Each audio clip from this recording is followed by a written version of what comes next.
Български граждани от Пловдив, София, Стара Загора, Бургас, Гоце Делчев, Асеновград, Благоевград и от много други селища.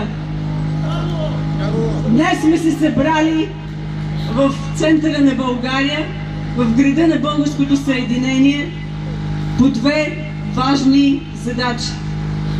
Едната е да покажем на българския съд защо се извърши една недопустима грешка на първоинстанционното дело и джамията в Карлово беше предоставена абсолютно незаконно на главното мюфтийство.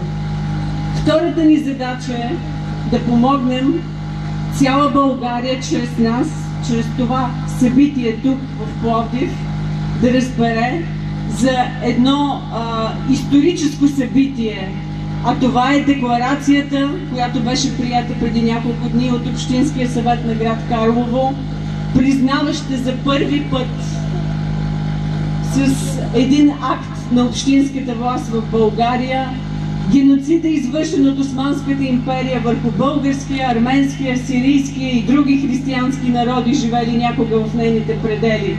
Каузата да защитим един имот публична общинска собственост, който принадлежи на всички граждани на Карлово, е справедлива и ние ще се борим до край.